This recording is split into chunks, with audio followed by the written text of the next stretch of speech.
The vibration of my phone rattling against the wet porcelain of the kitchen sink delivered the message that my mother-in-law Brenda was skipping her grandson's 7th birthday party for a sudden choir rehearsal.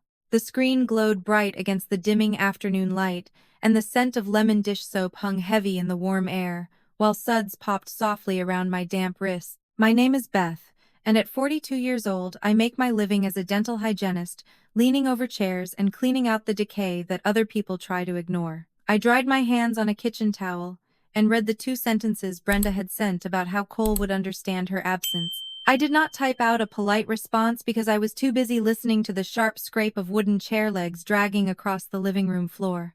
That was the sound of my son pulling a dining chair up to the front window so he could press his face against the glass and watch the driveway. He sat there while the sun dropped below the tree line, and the television murmured low and steady from the sofa where my husband Wade was watching a golf tournament. Wade finally walked into the kitchen with an empty bottle and asked if his mother was running late. I stared straight at his chest and told him she was not coming because she had a choir practice. Wade just nodded and rubbed the back of his neck and told me that his mother had a lot of obligations and I needed to give her a little grace. The heavy silence in the kitchen expanded until it felt like it was pressing against my eardrums. I did not argue with him or point out that his mother had spent the morning posting pictures of her garden online. I just unlocked my phone and opened the hidden folder I kept labeled with her initials. I took a screenshot of her excuse and dropped it into the file right next to the 45 other times she had casually dismissed us over the last 3 years. Then I heard the soft squeak of rubber soles against the hardwood, and Cole stepped into the kitchen doorway.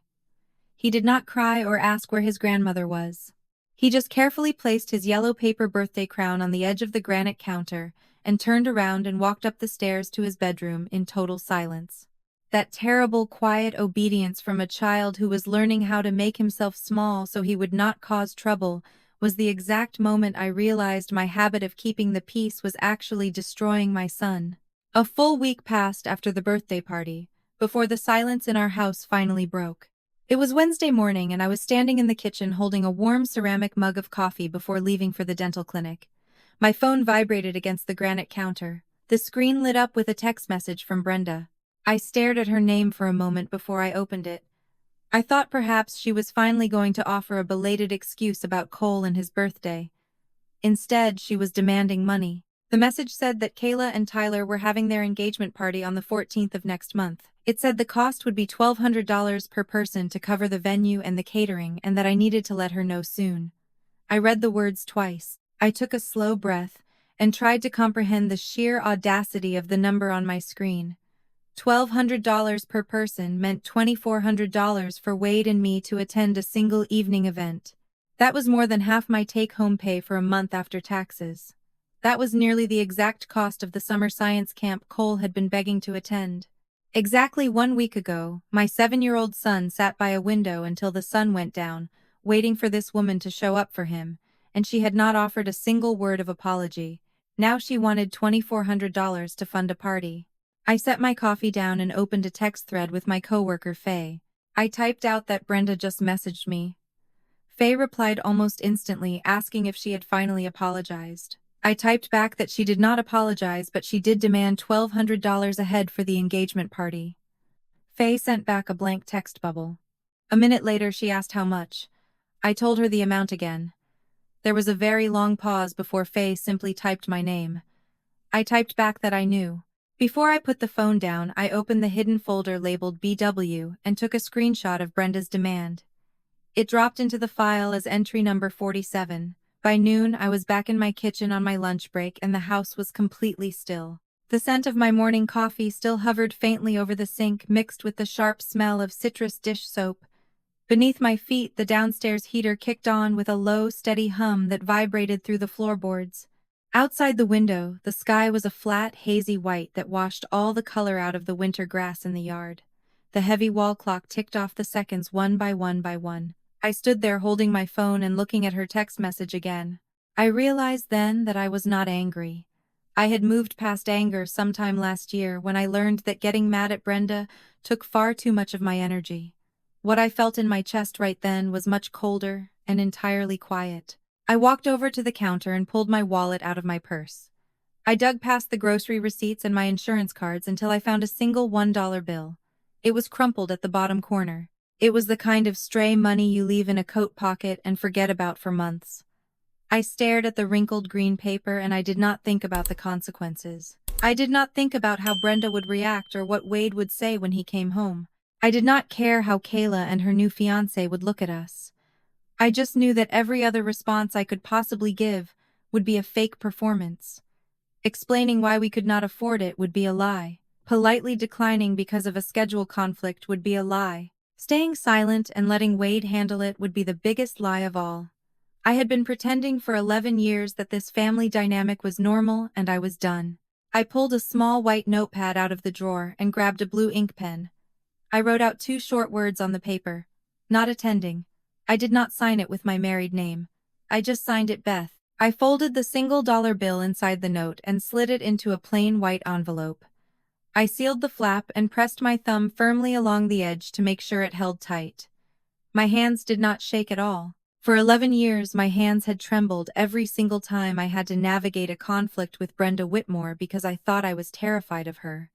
Standing in the quiet kitchen, I finally realized I was never afraid of her. I was just afraid of what my own truth would do to my marriage. But today, my fingers were perfectly steady. I grabbed my keys and walked right out the front door and drove the 12 minutes across town to Brenda's house. I did not pull into the driveway. I stopped at the curb and slid the envelope into the black iron mailbox at the end of her front walkway. Then I drove straight to the dental clinic before I could overthink it. Wade called me 3 hours later while I was cleaning up a patient room at the clinic. I answered the phone and he did not even say hello.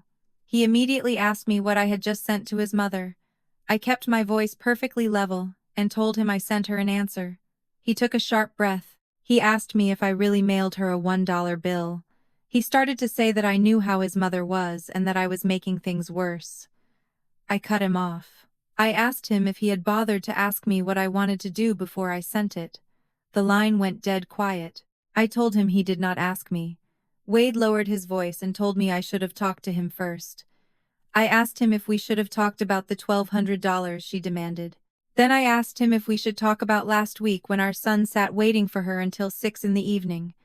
The silence on the phone stretched out even longer this time. Finally, Wade sighed heavily. He told me his mother was going to be furious. I told him I knew she would be. After that phone call, nearly a full week went by in absolute silence.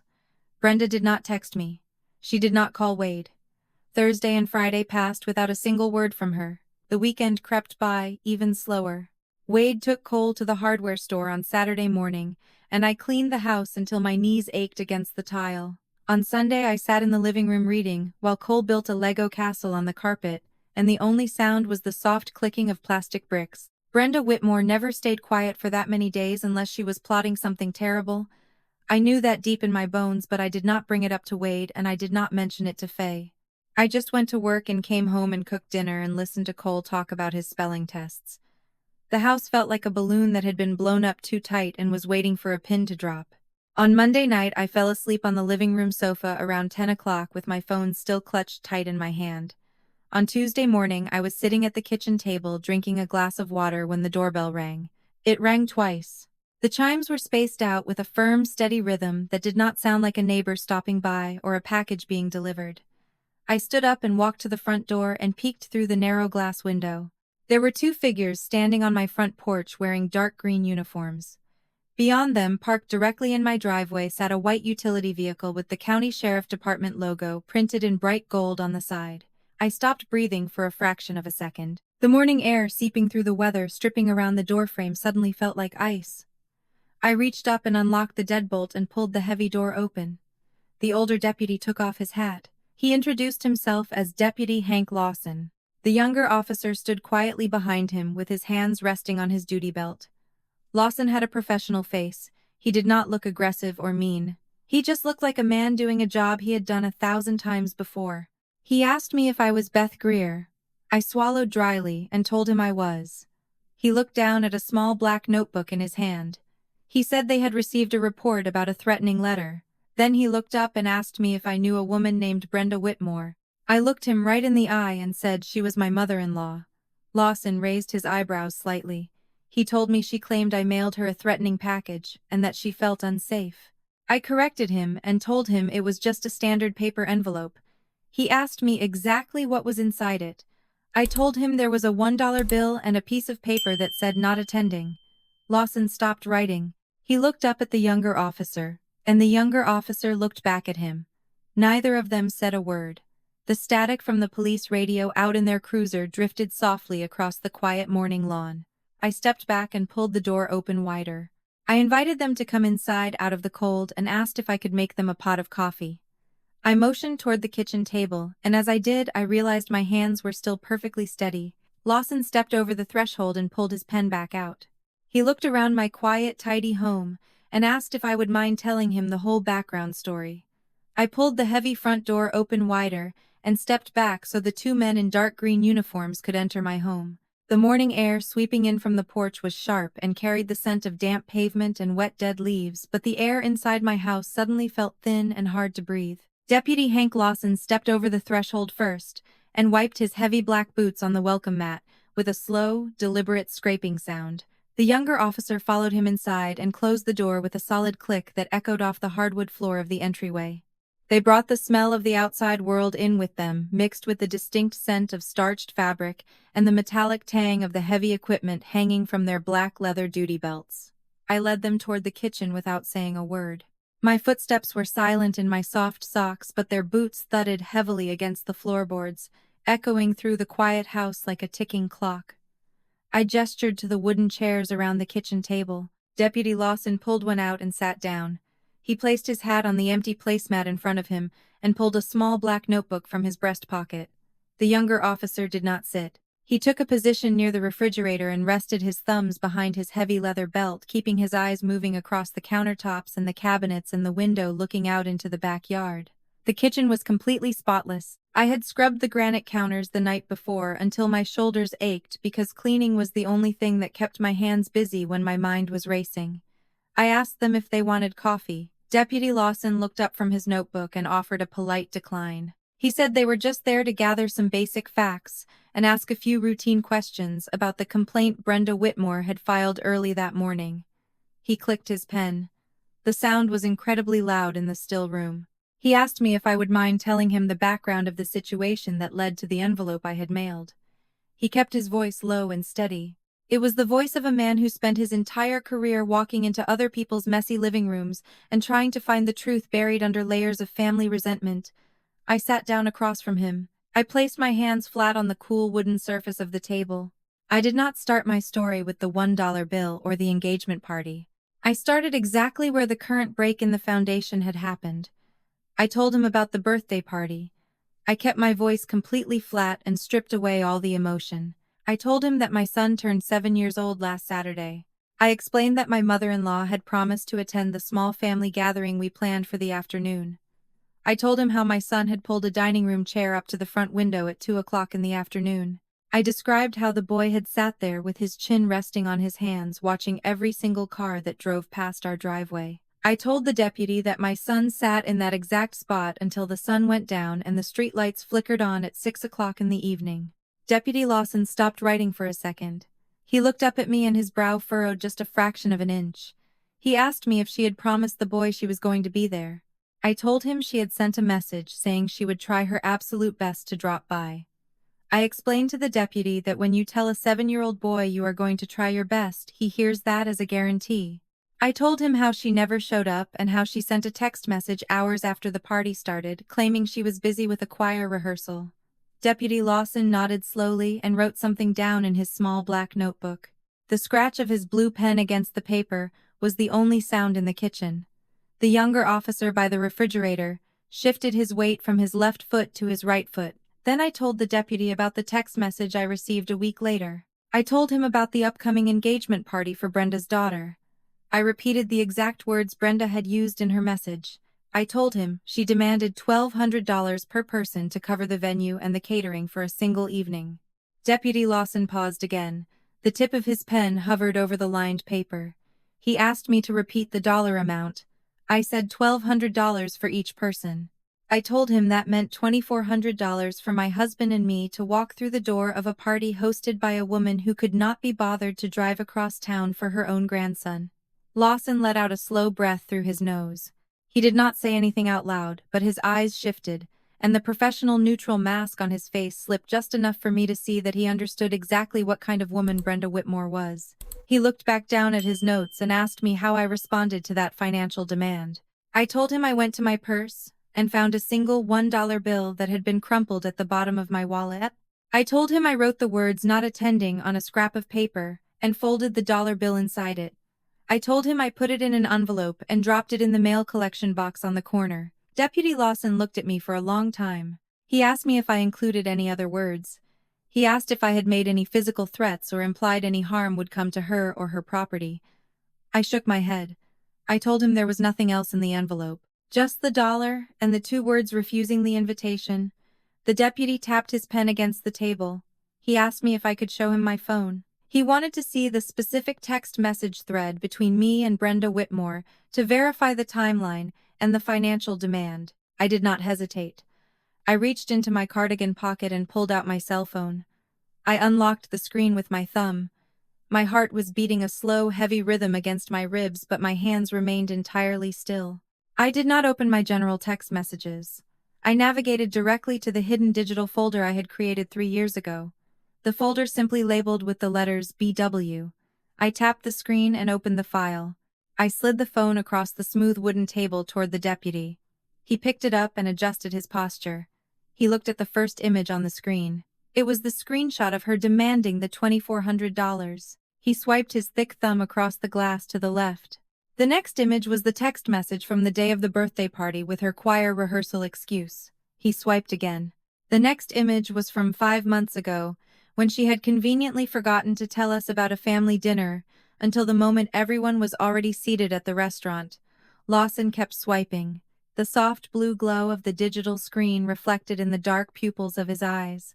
He swiped again and again. The silence in the kitchen stretched out and thickened until it felt like a physical weight pressing down on my shoulders. I watched his eyes scan the words on the screen. He was looking at 3 years of my quiet, invisible suffering. He was looking at every passive-aggressive comment and every thinly veiled insult and every intentional exclusion that I had quietly absorbed to keep the peace in my marriage. He finally stopped swiping. He placed the phone face up on the table between us.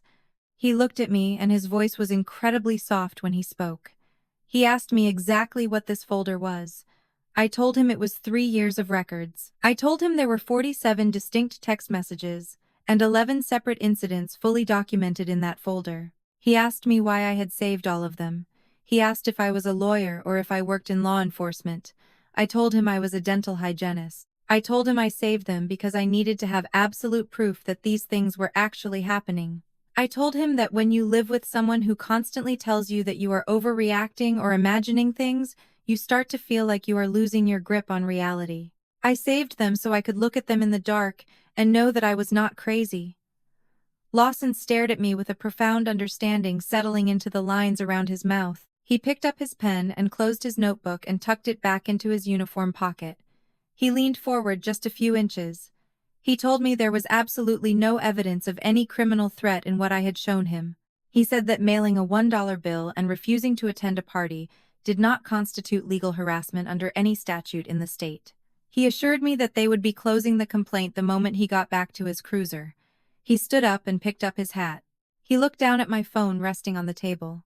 He told me that if there were any further incidents from Brenda Whitmore, I should continue to document them. He said it in a matter-of-fact way, like a man telling someone to keep their receipts. He told me to save everything coming from both directions.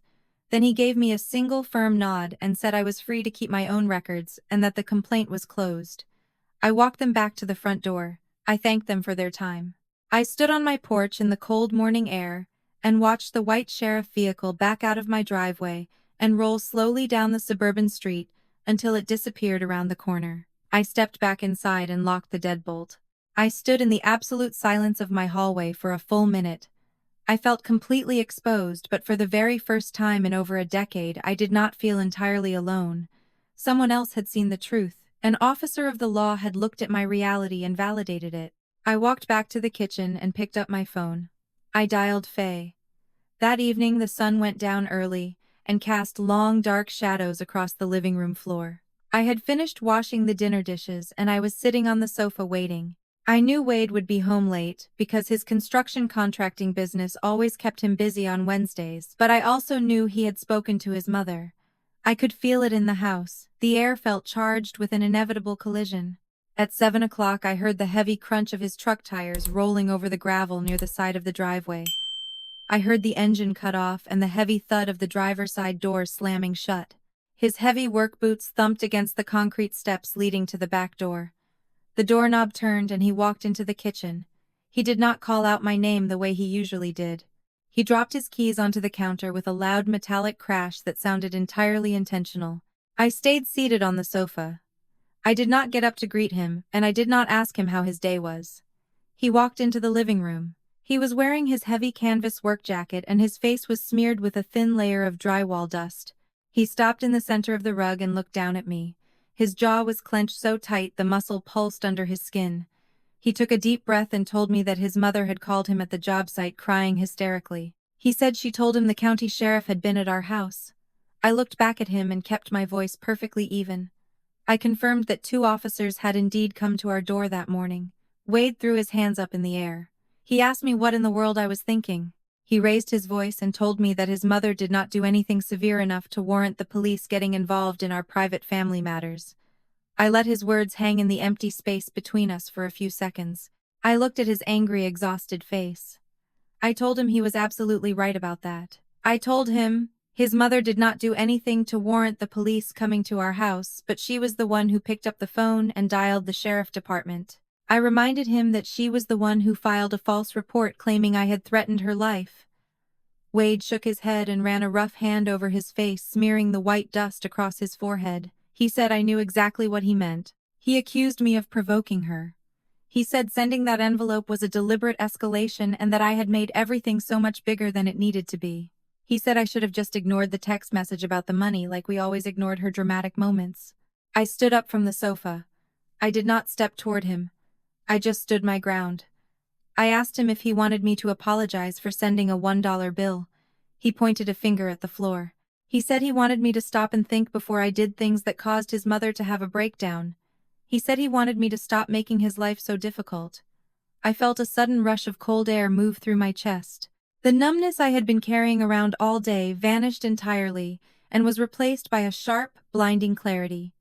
I asked him if he had asked his mother to stop and think before she decided to skip his son's birthday party. Wade stopped moving. His hand dropped to his side.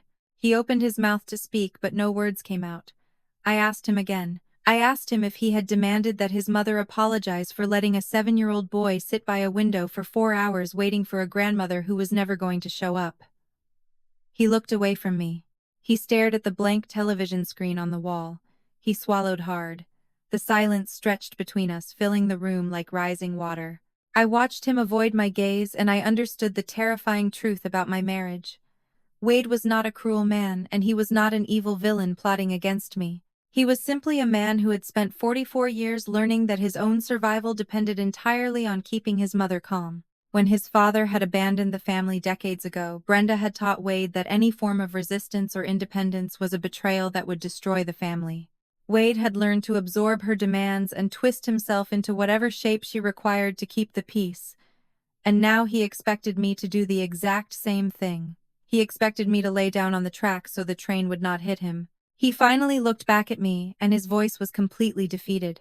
He told me that his mother was going to hold on to this forever, and that she was never going to forgive me. I looked at my husband. I did not feel the urge to cross the room and comfort him. I did not want to place my hand on his chest and tell him we would figure it out together. I just let the silence remain unbroken. I let the reality of what he was asking me to do sit right there on the rug between us. I was not going to make it better for him anymore. The next day was Thursday, and the bright overhead fluorescent lights of the dental clinic break room buzzed with a low electric hum. It was 12:30 in the afternoon, and my lunch break had just started. The small room smelled heavily of mint mouthwash and the sharp chemical bite of sterile surface wipes. I sat down at the small round table near the window. My coworker Faye walked in, holding a plastic container filled with a green salad. Faye was 45 years old, and she had gone through a brutal divorce 4 years ago that had stripped away all of her tolerance for nonsense. She was a woman who knew exactly how much it cost to stay quiet, to protect a man who was never going to protect her back. She sat down across from me and popped the lid off her plastic container. The sharp crack of the plastic was the only sound in the room. She looked at my face and set her plastic fork down on the table. She did not ask me how I was doing. She asked me what had happened. I leaned forward and rested my elbows on the table. I told her everything. I told her about the text message demanding $2,400. I told her about the crumpled $1 bill and the envelope. I told her about Deputy Lawson standing in my kitchen and reading my hidden digital folder. I told her about Wade coming home and blaming me for provoking his mother. Faye sat completely motionless. She did not interrupt me a single time, which was incredibly rare for her. She usually jumped into stories with questions and opinions, but today she just listened with dark, focused eyes. She let me speak until my voice ran completely dry, and the entire story was resting on the table between our lunch containers. When I finally finished, Faye picked up her plastic fork and turned it slowly in her fingers. She stared at the wall behind me for a long moment. She did not offer me empty sympathy. She did not tell me that everything was going to be fine or that Wade would eventually come to his senses. Faye was a strategist who had survived her own war.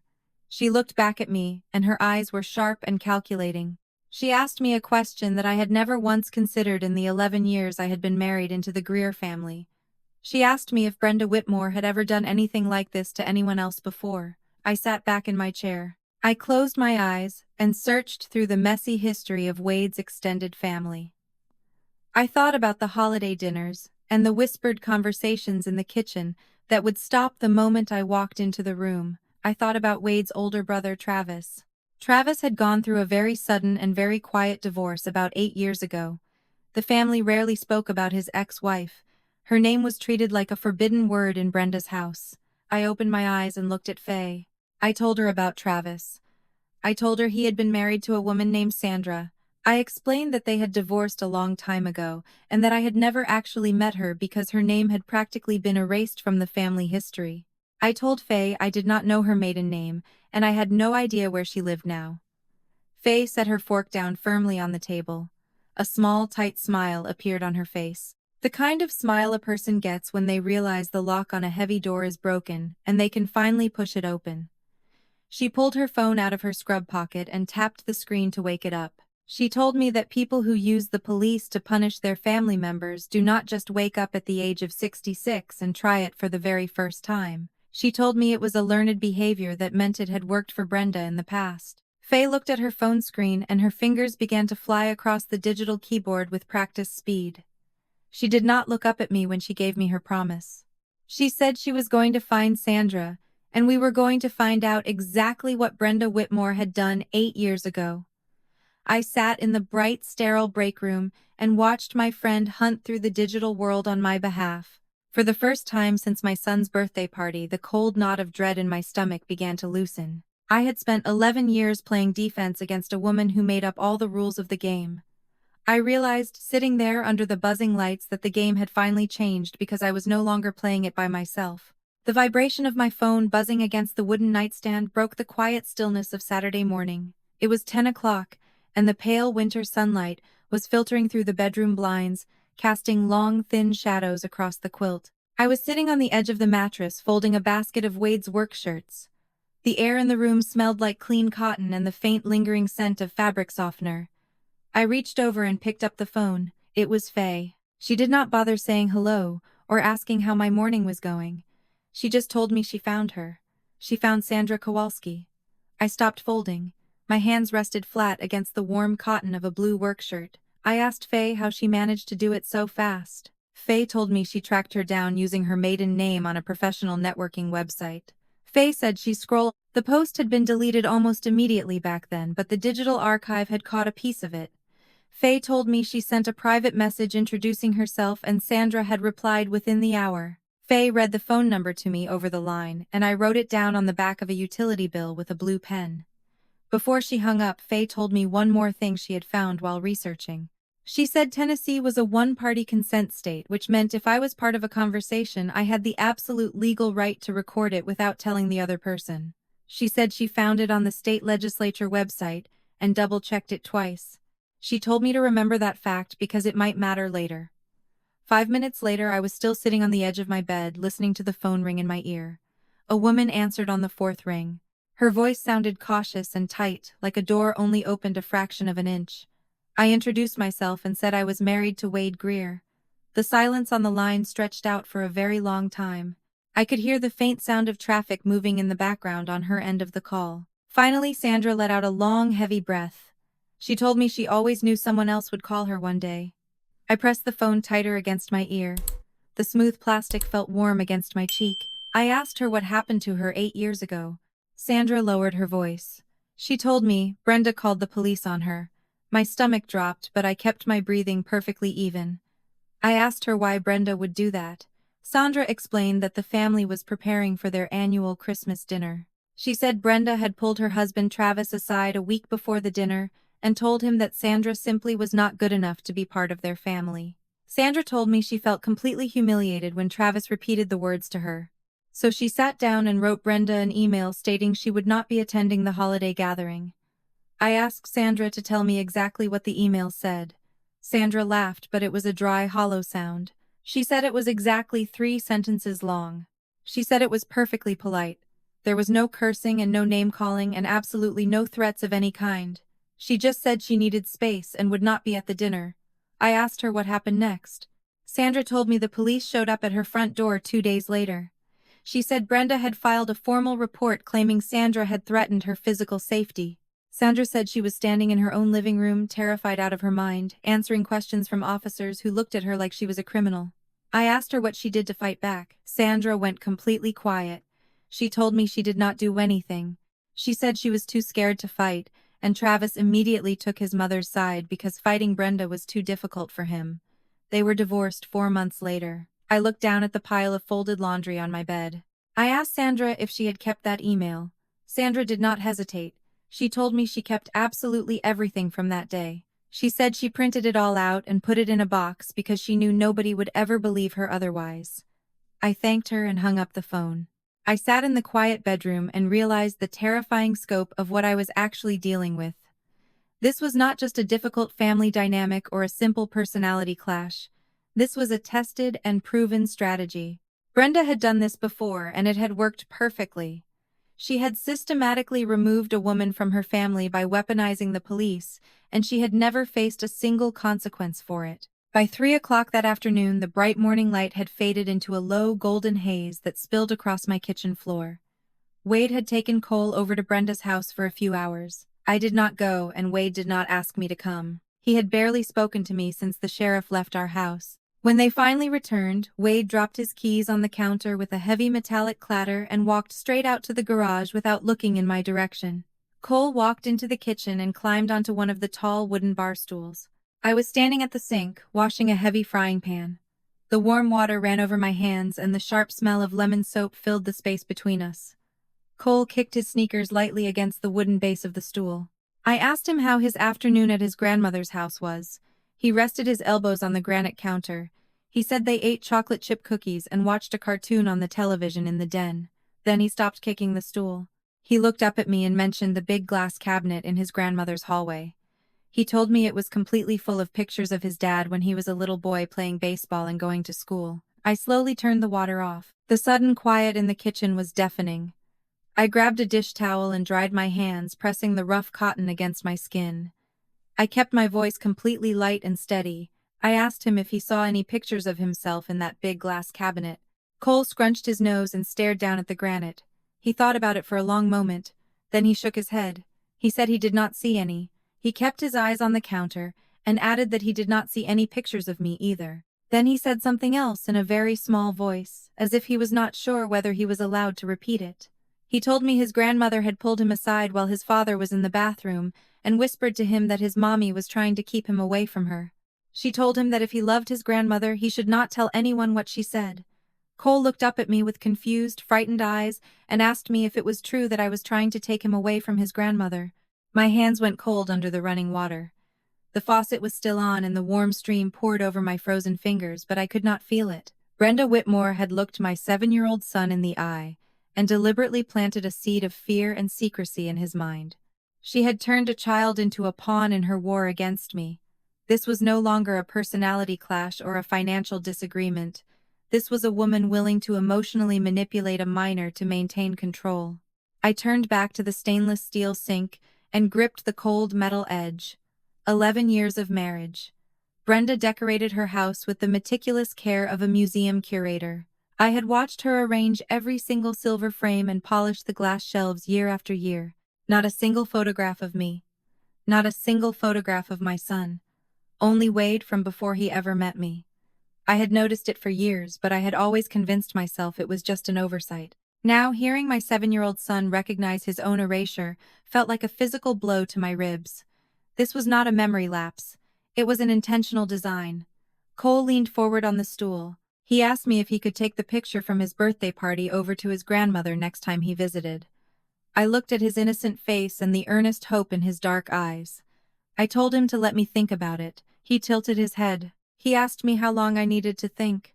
Then something shifted behind his eyes. His lower lip trembled once, and his small hands gripped the edge of the granite counter. He asked me in a voice that cracked right down the middle, why his grandmother did not have a single picture of him in that whole big cabinet. He said every other kid at school had grandparents who put their drawings on the refrigerator. His eyes filled with tears, and 2 of them rolled down his cheeks before he could wipe them away with the back of his wrist. He did not sob or wail. He just sat there on the tall stool with tears sliding silently off his jaw while his sneakers hung motionless above the floor. It lasted less than 30 seconds. Then he sniffed hard and rubbed his face with both hands and straightened his back as if he was embarrassed by his own feelings. That brief, unguarded collapse was more devastating than any amount of quiet acceptance because it proved my son had been carrying the weight of her rejection long before he ever mentioned the glass cabinet. I knew he was not really asking about the photograph. He was asking if there was a place for him in that house. A hollow, heavy grief bloomed in the center of my chest. I walked over and wrapped my arms around him and held him until his breathing steadied. I told him I would let him know soon. Tuesday evening arrived quietly. It was 8 o'clock, and the house was finally settled. Cole was upstairs reading in his bed, and Wade was out in his workshop running the table saw. The low, whining noise of the saw drifted through the walls. I was wiping down the kitchen counters with a damp cloth when my phone suddenly vibrated in my pocket. I pulled it out and looked at the screen. Brenda's name was flashing brightly in the dim room. It was the first time she had reached out in 10 days. I stared at her name.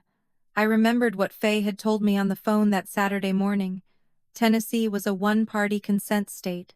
If I was part of the conversation, I had every legal right to record it.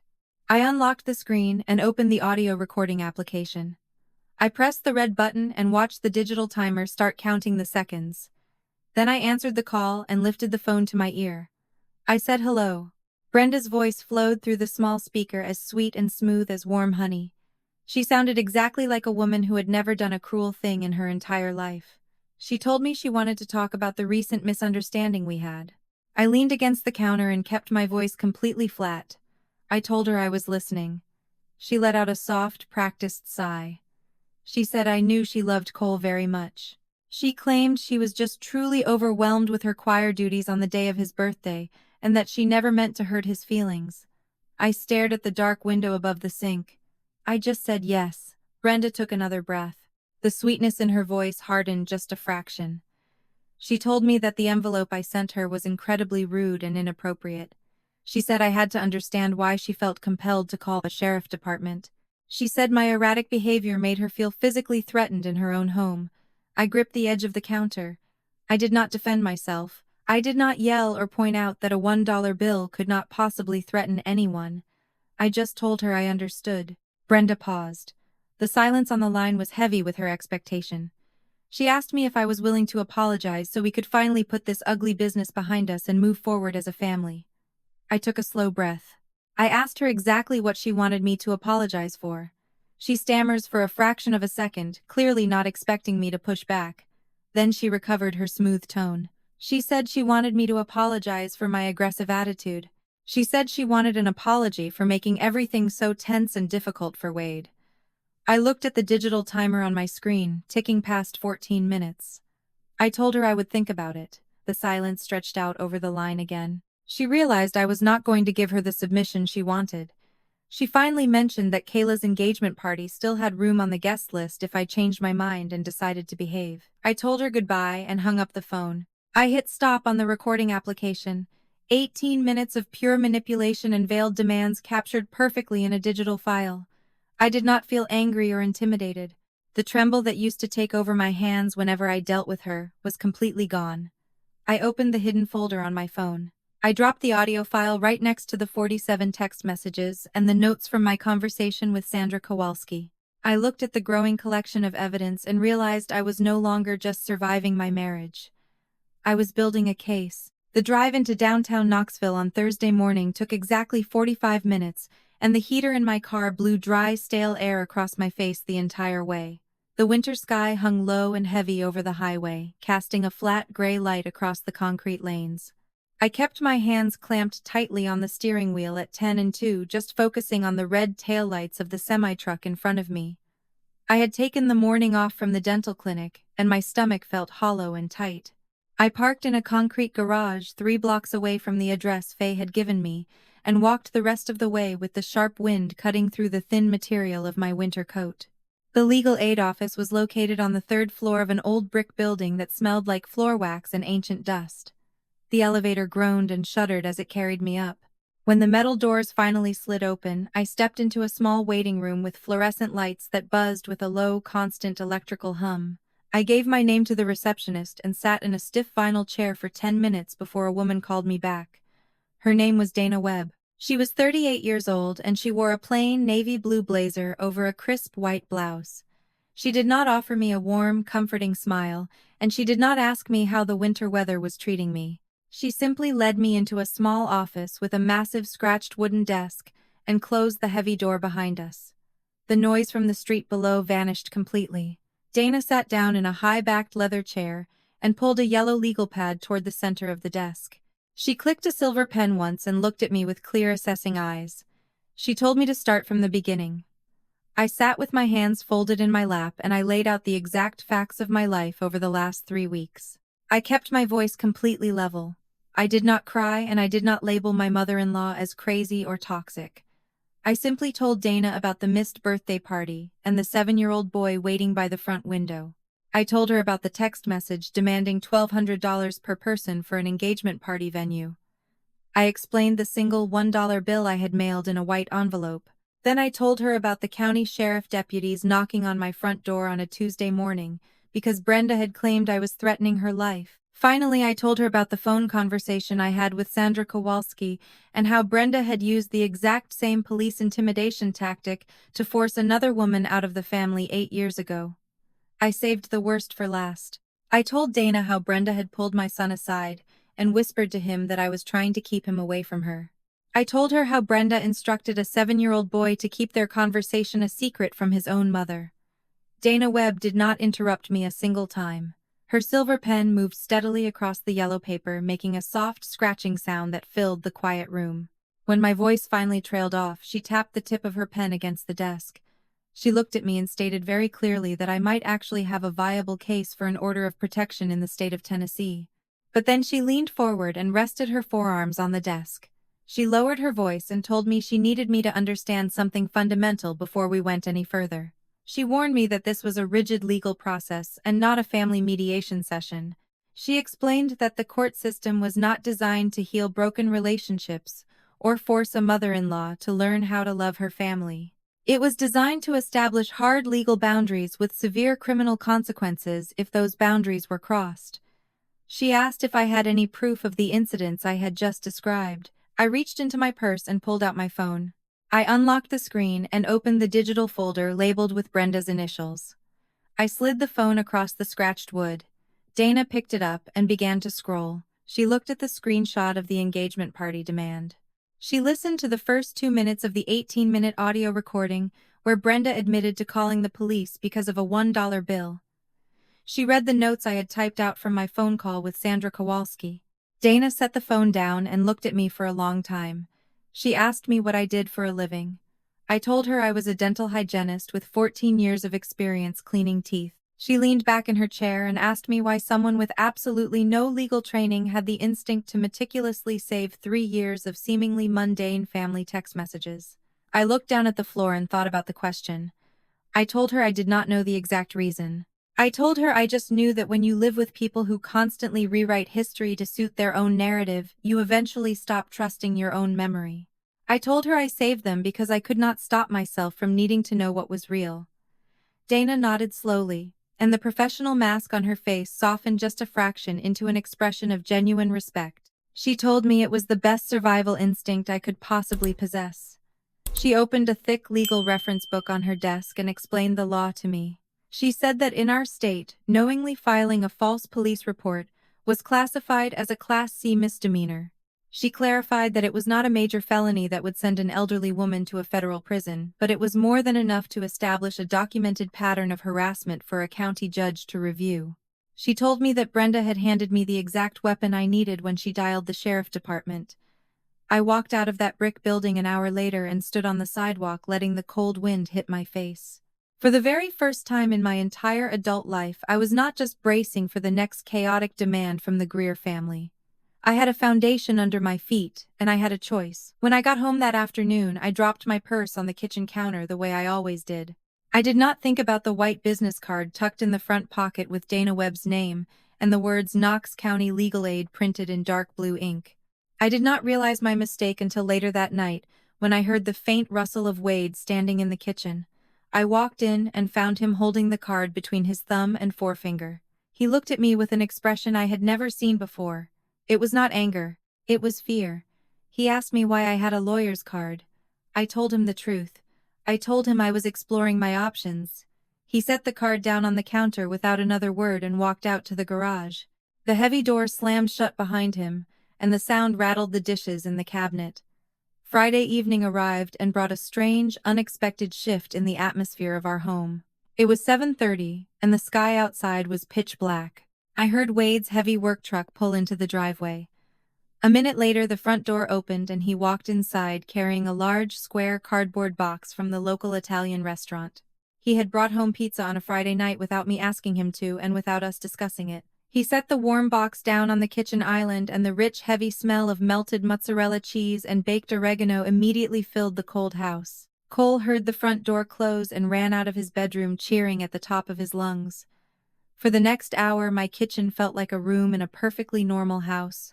The warm yellow light from the overhead fixture wrapped around us and pushed the harsh, sterile memories of the week into the dark corners. We ate slices of pepperoni pizza on paper plates, and Wade actually laughed at a joke Cole told about his school teacher. The tension that had been suffocating us for days seemed to evaporate into the steam rising from the hot food. After we finished eating, Cole grabbed his tablet and went back to his bedroom. The bright, playful sounds of animated cartoon voices drifted down the hallway and mingled with the low, steady hum of the kitchen refrigerator. I stood at the sink, washing the few dishes we had used. Wade did not immediately retreat to the living room to turn on a sports program like he usually did. He stayed in the kitchen.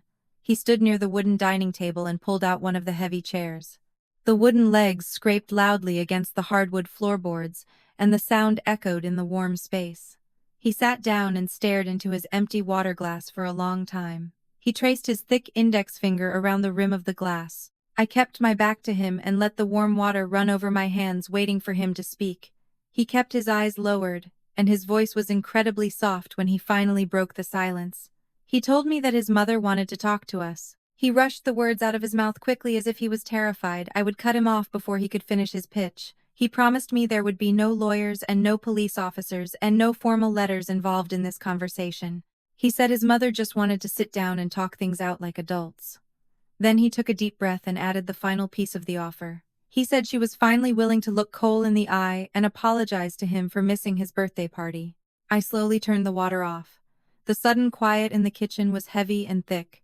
I grabbed a dish towel and dried my hands, pressing the rough cotton firmly against my skin. I turned around and looked at my husband sitting under the yellow light. I asked him what her condition was. Wade shifted his weight and the wooden chair creaked loudly beneath him. He looked up at me and insisted there were no conditions at all. He said she just wanted peace in the family. I stared at him and simply said his name. Wade. I let the word hang in the air between us, forcing the truth up out of his throat. He swallowed hard and looked back down at the table. He finally admitted that his mother wanted me to completely drop any idea of pursuing formal legal action against her. I asked him how his mother even knew I was considering legal action since I had not filed a single piece of paper at the courthouse yet. Wade did not answer me. His total silence confirmed what I already suspected. He had been talking to her on the phone behind my back, sharing our private conversations, and telling her that I had spoken to a lawyer. I leaned back against the edge of the granite counter and looked at my husband. I felt a desperate and exhausting pulling sensation in the absolute center of my chest. I wanted to say yes to him. The temptation was so heavy it felt like a physical weight pulling me down toward the floor. I wanted to take the olive branch he was offering and go back to eating warm pizza on Friday nights and listening to my son laugh without a dark, suffocating cloud hanging over our roof. I was so incredibly tired of fighting a shadow that lived in my husband's mind. I knew exactly how easy it would be to just nod my head and surrender. I knew the physical relief that would wash over Wade if I just agreed to play my assigned role and let his mother win. But I also knew exactly what that manufactured version of peace cost, because I had been paying for it with my own sanity for 11 years. I knew that if I agreed to her terms, the apology to Cole would be hollow and she would hold this victory over my head until the day she died. Before I could say another word, the sound of soft footsteps echoed in the hallway. Cole appeared in the kitchen doorway wearing his mismatched blue pajamas and holding a small red toy car in his right hand. He looked directly at Wade and his small voice broke through the heavy tension in the room. He asked his father if his grandmother was going to come to his Saturday morning soccer game tomorrow. Wade looked over at me with an expression of pure, raw pleading on his face. He wanted me to fix the moment. He wanted me to say yes to his mother's demands right then and there, so he could turn around and give our son a happy answer. I looked at Cole and saw the innocent, earnest hope shining in his dark 7-year-old eyes. I realized in that exact second that if I surrendered tonight, I would just be teaching my son how to bleed quietly to keep other people comfortable. I looked at Wade and then I looked back at Cole. I kept my voice incredibly gentle and told Cole to head back to bed because his father and I were still having an important conversation. Cole nodded his head obediently and turned around. The soft click of his bedroom door closing a moment later echoed down the hallway like a final punctuation mark. Wade looked up at me and promised again that his mother would absolutely be at the soccer field in the morning if I just agreed to her terms tonight. I turned around and faced the stainless steel sink again. I gripped the cold metal edge with both hands. I told my husband to call his mother right now. I told him to tell her that I wanted to hear that apology directly from her own mouth, with absolutely no conditions attached before Monday morning. I told him I would not negotiate a peace treaty for my son's heart. Wade did not argue with me. He did not yell or try to convince me otherwise. He just stood up slowly and walked out of the kitchen. He went into our master bedroom and closed the heavy door behind him. I stood alone in the kitchen leaning against the counter and listened to the low tense murmur of his voice bleeding through the drywall for the next 20 minutes. I could not make out the specific words he was saying to his mother, but the tone was strained and exhausted. I turned the kitchen lights off and stood in the dark waiting for morning. Saturday morning arrived with a pale, thin light that barely pierced the winter clouds. It was 8:15 and I was standing in the master bathroom brushing my teeth. The ceramic tile was freezing cold against my bare feet. My phone vibrated violently against the hard bathroom counter, making a sharp buzzing noise that made me jump. I rinsed my mouth and picked up the device. The screen illuminated the dim bathroom. It was a text message from Brenda, sent directly to my number instead of going through Wade. She had waited until morning to deliver her final verdict. I unlocked the phone and read her words. Brenda wrote that she was completely ready and willing to talk to Cole just as soon as I was ready to admit that sending her the $1 bill was a deliberate and malicious provocation designed to hurt her. She wrote that she simply could not in good conscience apologize to a family member who was still actively attacking her character. I read the text message a second time to make sure I had not misunderstood her. I read it a third time, and the remaining pieces of my 11-year illusion shattered completely on the bathroom floor. I thought about the smell of the pizza the night before. I thought about the sound of Wade pulling out the chair at the kitchen table, pretending he was offering me a genuine compromise. The olive branch he brought home was nothing but a calculated trap designed by his mother to make me admit legal fault and surrender the only leverage I possessed. If I admitted the dollar bill was a malicious provocation, I would be validating her false police report. I remembered the deputy standing in my kitchen telling me to keep documenting everything. I pressed my right thumb against the glass screen and took a screenshot of her message. I opened the hidden digital file and saved the image. It was item number 48. I walked out of the cold bathroom and sat on the edge of the mattress. Wade was already out in the garage working on a project. I opened my contacts and called Faye. She answered the phone on the very first ring. The sound of her coffee maker dripping in the background came through the small speaker. She did not say good morning. She just asked me how the Great Family Peace Treaty was going. I read Brenda's text message to her word for word, reading slowly so Faye could hear the venom buried under the polite phrasing. Faye went completely silent. The quiet on the phone line stretched out for 10 full seconds. The sound of the coffee maker stopped. Faye finally spoke, and her voice was dead serious and entirely stripped of her usual sarcasm. She told me I better not even think about agreeing to those insane terms. I looked at the blank wall across the bedroom. I told Faye I had absolutely no intention of agreeing to anything she demanded. I told her I had already saved the screenshot and added the message to the evidence folder. Faye let out a sharp, heavy breath of relief that rattled the phone speaker. We stayed on the line for another minute in quiet solidarity before hanging up. I set the phone down on the nightstand. The brief, tiny flicker of hope I had allowed myself to feel the night before, when Wade brought the pizza home, was completely gone. In its place was a cold, solid block of resolution that settled deep into the marrow of my bones. Brenda had overplayed her hand and revealed her true nature in writing. There was absolutely no going back to the way things were, and for the first time in my life I was completely fine with that reality. The heavy gray clouds that had been sitting over Knoxville all week finally broke on Wednesday afternoon, but the cold air left behind felt sharp enough to cut glass. It was 3:45 and the winter sun was already beginning to dip behind the rooflines of our subdivision. I was standing in the living room folding a basket of warm towels that smelled like clean cotton and lavender when a sharp rap rattled the glass of the front door. My hands froze over a blue bath towel. I set the laundry basket down on the coffee table and walked toward the entryway. I pulled the curtain back just a fraction of an inch and saw a county sheriff uniform standing on my porch. It was not Deputy Lawson this time. It was a much younger officer with a tightly shaved jaw and a nervous energy about him. I unlocked the deadbolt and pulled the door open. The biting wind rushed inside and immediately chilled the hallway. The young officer touched the brim of his hat and asked if I was Beth Greer. I told him I was. He pulled a small notepad from his chest pocket and cleared his throat. He said they had received a formal complaint from a woman named Brenda Whitmore. He told me that Brenda claimed I had driven past her house on Saturday evening around 7:30, and that I had stopped my car and shouted threats at her next-door neighbor through my rolled-down window. I stared at the young officer and let his words hang in the freezing air between us. I did not gasp, and I did not raise my voice to defend my character. I just crossed my arms over my chest to keep the cold out. I asked him what day and time she claimed this happened again. He looked down at his notes and repeated Saturday evening at approximately 7:30.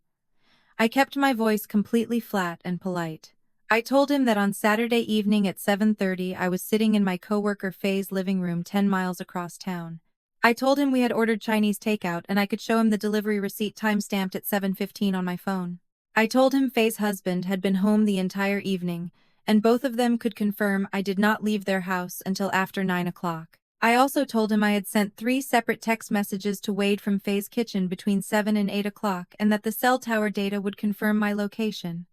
I watched the young officer blink in surprise. He clearly expected a hysterical woman or a defensive argument. He did not expect a calm woman with receipts and witnesses and digital timestamps.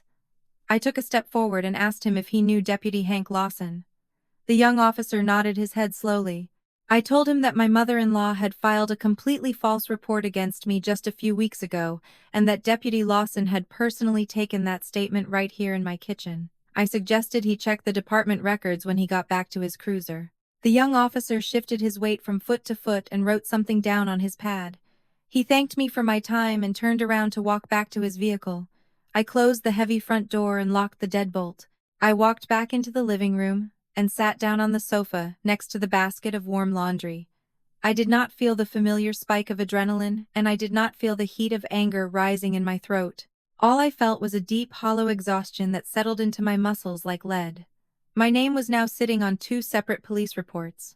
Both of them were complete fabrications designed by the exact same woman. I pulled my phone out of my pocket and found the contact number for Dana Webb, the legal aid attorney. She did not answer, so I waited for the beep of her voicemail. I kept my message brief and clear. I told her there was a second police report filed against me. I told her I had a verifiable alibi for both incidents. I took a slow breath and told her I wanted to move forward with the order of protection. Thursday evening arrived with a suffocating silence that pressed against the walls of our house. It was 8 o'clock and Cole was upstairs in his bedroom. The muffled, cheerful music from his favorite animated television show drifted down the staircase. I was wiping down the kitchen counters when I heard the sharp electronic chirp of Wade locking his work truck out in the driveway. The heavy thud of his boots on the concrete steps sounded different tonight. It was slower and heavier than usual. The back door opened and Wade walked into the kitchen carrying a green canvas duffel bag. I stopped wiping the counter. The wet cloth dripped soapy water onto the granite. I looked at the bag hanging from his right hand. It was the small travel bag he usually took on short weekend hunting trips. It was not a massive suitcase full of dramatic intentions, but it carried enough weight to shift the entire foundation of our 11-year marriage. The scent of his cedar cologne and drywall dust filled the warm kitchen air. He dropped the bag on the floor, and the heavy canvas slumped against the wooden cabinets. He did not look at me when he finally spoke. He stared at the floorboards and told me he needed a little bit of time. He said he was going to stay at his mother's house for a few days to clear his head. I gripped the edge of the counter and asked him if he was taking Cole with him. Wade finally lifted his head and met my eyes. He defended his choice by stating that this upcoming weekend was his scheduled time with our son anyway. He said it would be better for everyone if they just got out of the house for a while. I dropped the wet cloth into the sink and took a step toward him. I kept my voice incredibly low, so the sound would not carry up the stairs. I told him this was not a divorce, and we had not even discussed separating. Wade ran a rough hand over his face. He looked utterly exhausted. He said he knew that, but he just needed some space to think about everything that was happening.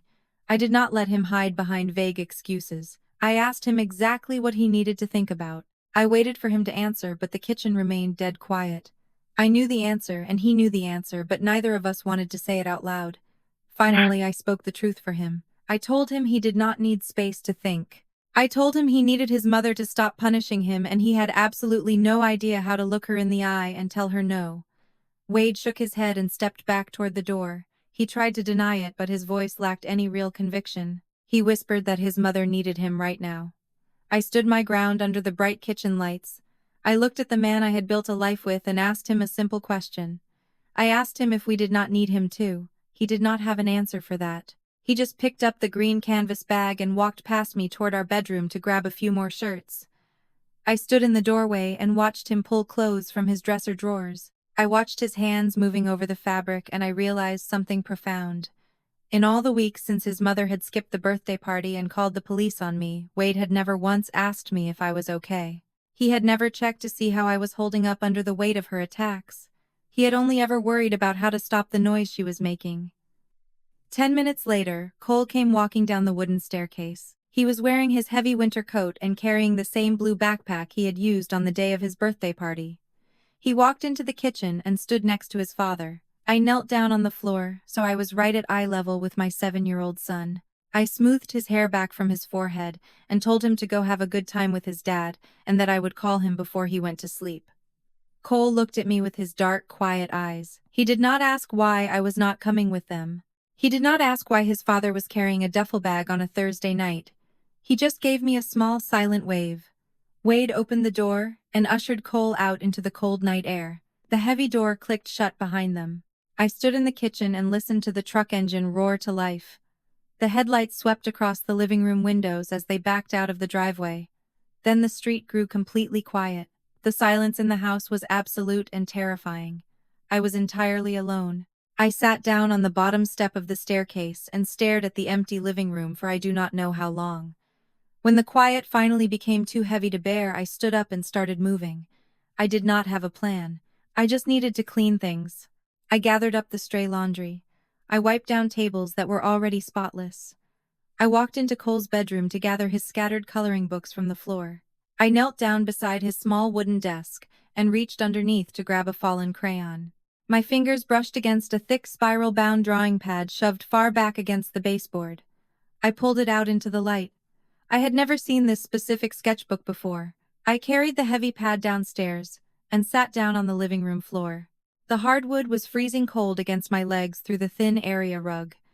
I turned off the overhead lights until only a single small lamp cast a warm orange glow across the room. I opened the thick cardboard cover and slowly turned the pages. There were 23 drawings inside. They were drawn in bright waxy crayons and colored pencils. They were all pictures of our family. There was Wade holding a hammer. There was me wearing my blue scrubs. There was Cole standing next to a brown dog we did not even own. I turned page after page, watching my son try to draw the world he wanted to live in. Then I turned to the very last page. It was a drawing of our dining room table. There was a yellow cake in the center. 3 stick figures stood around it. In the bottom corner of the page, written in the shaky, uneven handwriting of a 7-year-old boy, were 4 words. Grandma Brenda, not coming. I stared at those 4 words until the letters blurred together. I did not cry. I was entirely too exhausted to shed any tears. My son had known all along. He had absorbed her absence and accepted it as a permanent fact of his reality. He had drawn the truth because he did not know how to say it out loud. I reached into my pocket and pulled out my phone. I opened the camera application and held it steady over the sketchbook. I took a clear photograph of every single page, making sure the lighting caught the heavy indentations of the crayon wax.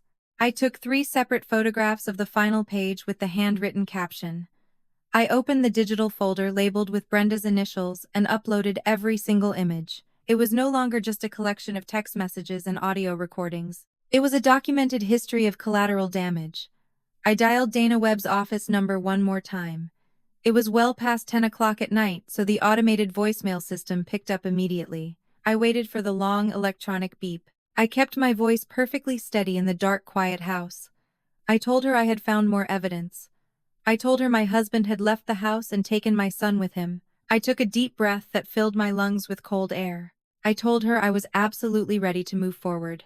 The house was hollow, and the silence was a physical thing that pressed against the back of my neck as I sat on the bottom step of the staircase. The truck engine had faded into the distance minutes ago, taking Wade and Cole into the cold Knoxville night and leaving me in a home that felt more like a museum of a life I no longer recognized.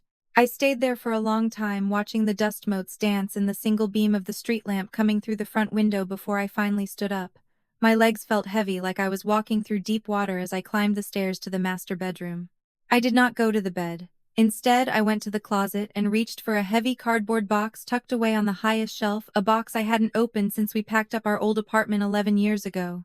The lid was thick with dust that turned my fingertips gray as I lifted it. The scent that drifted up was sharp and dry, the smell of old paper and wood pulp and a life lived before I became a wife and a mother. I sat cross-legged on the floor, surrounded by the shadows of the bedroom, and began to sift through the contents. I wasn't looking for mementos of Wade or wedding invitations. I was looking for the girl I used to be, the one who had learned how to be quiet to survive. Deep at the bottom, tucked between an old high school yearbook and a stack of dental hygiene certificates, I found a drawing from when I was 8 years old. It was rendered in waxy colored pencils on a sheet of construction paper that had turned brittle and yellow at the edges. I had titled it, "My Family," in the shaky, oversized letters of a child trying to stay within the lines. In the center of the page stood a girl with brown hair and a stiff, frozen smile. To her left was a blank space, an intentional void where a mother should have been. I remembered that day with a sudden piercing clarity, the way I had sat at the kitchen table waiting for a woman who was always at a bar or sleeping off a headache, and how I had finally realized that drawing her was a waste of a good pencil. I looked at that 34-year-old drawing, and then I looked at the sketchbook I had found under Cole's desk earlier that night. The mirror image was devastating. Cole's drawing of the birthday party with the empty space labeled "Grandma Brenda Not Coming" was the exact same map of disappointment I had drawn for myself decades ago. 2 different children, 2 different generations, but we were both documenting the exact same strategy of silence as survival. I had spent 11 years telling myself I was protecting my son from drama, but the truth was that I was just teaching him how to adapt to neglect. I was teaching him that his own feelings were less important than the comfort of the person hurting him. A cold, hard resolve settled into the very marrow of my bones as I sat there on the floor. I did not cry because tears were for people who still had hope that things would change on their own. I was done hoping. I picked up my phone and saw that it was nearly midnight. I opened the message thread with Dana Webb, the legal aid attorney I had met with earlier. I didn't care that it was late, or that I was being impulsive. I typed out a single sentence: "I want to file for the order of protection first thing Monday morning." I hit send and watched the little bubble appear on the screen, signaling that the message had been delivered. Then I stood up, walked to the bed, and lay down on top of the covers. I did not close my eyes for a single second until the sun began to rise over the subdivision. Sunday evening, Wade's truck pulled into the driveway at 6 o'clock. I heard Cole's sneakers slap against the front steps before the door even opened. He ran inside and wrapped his arms around my waist and pressed his face into my stomach. He smelled like Brenda's lavender fabric softener, and I felt my jaw tighten. Wade stood in the doorway, holding the green duffel bag. He looked at me and said he was heading back to his mother's for a few more days, but that Cole wanted to come home. I did not ask him why he was choosing her house over ours. I just knelt down and hugged my son and told him to go put his backpack away. After Wade left, and Cole was asleep in his bed, I sat at the kitchen table and stared at the dark window. My son was home. That was the only fact that mattered right now. Monday morning arrived with a sky the color of a bruised plum.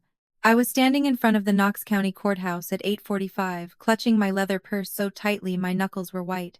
The air was biting, a typical Tennessee winter morning that made every breath feel like a mouthful of pins. Dana Webb met me at the entrance. She looked professional and steady in her gray suit, her heels clicking rhythmically against the concrete as we walked toward the security checkpoint. She asked me if I was ready, and I simply nodded. I had everything in my bag: the phone with the 48 text messages, the recording of the 18-minute call, the photographs of the police reports, and the 2 drawings that showed the real cost of Brenda's behavior. We spent 2 hours in a small windowless room filling out the paperwork. Dana guided my hand through the legal terminology of Tennessee Code Annotated Section 363601. I watched as the ink from my pen scratched across the white pages, documenting every time Brenda had used the police to intimidate me, every time she had demanded money, and every way she had systematically tried to erase my presence from the family.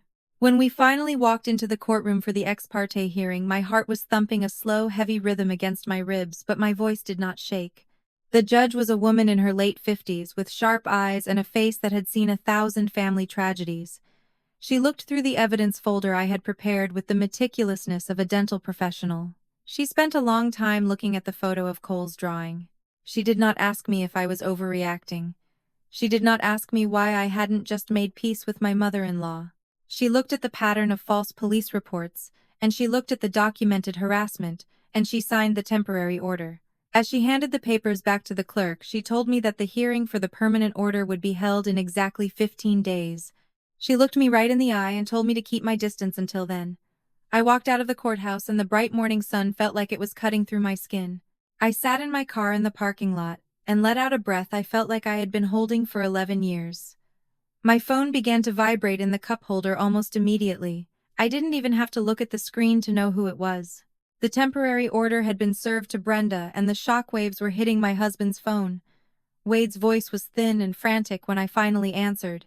He asked me what I had done. He told me his mother was in hysterics and that she was talking about losing her reputation at the church.